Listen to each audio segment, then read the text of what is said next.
இல்லை எனக்கு ரொம்ப பிடிச்ச நண்பன் கமெடியன் மனிதன் சந்தானம் வந்து பல படங்களில் வந்து ஒரு தூணாக இருந்து வெற்றி அடைஞ்சிருக்கு. அதுவும் சுந்தர் சி சார் காம்பினேஷனாக சொல்லவே தேவையில்லை. ரெண்டு பேருக்கு அந்த சிங்க் இருக்குது பாருங்களேன். காமெடி வந்து பேப்பர்லேயே எழுத தேவையில்லை. அவங்க ரெண்டு பேர் பேசினாலே வந்து ஆட்டோமேட்டிக்காக வந்து ஒன்லைனர்ஸ் வந்துடும்.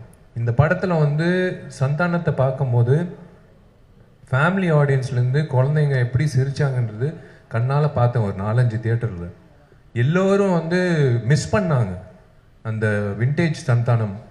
அந்த மாமியார் காமெடி ஆகட்டும், அந்த கிணத்துல விழும்போது ஏண்டா கிணத்துல விழும்போது 2 பொண்ணுங்களோட தான் விழுவியா அப்படின்னு கைத்தட்டல் வாங்கும்போது it's it's it's it's I think it's my meme. நான் தான் எழுதியிருப்பேன்னு நினைக்கிறேன்.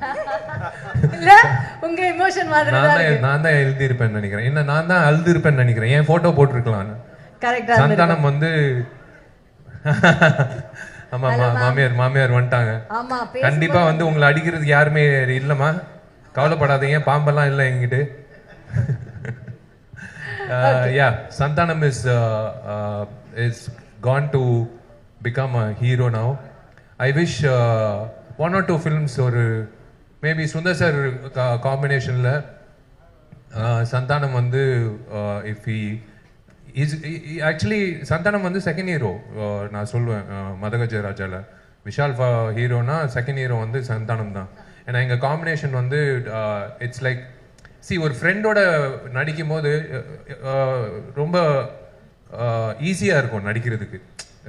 டார்லிங் இந்த டைலாக் நீ பேசு, இந்த டைலாக் முடிச்சோடனே நான் டக்குன்னு இந்த டைலாக் பேசுகிறேன், ஓகே டார்லிங் பேசிடலான்னு. ஈகோ இல்லாமல் பண்ணுறது வந்து ஒரு பயங்கர கெமிஸ்ட்ரி.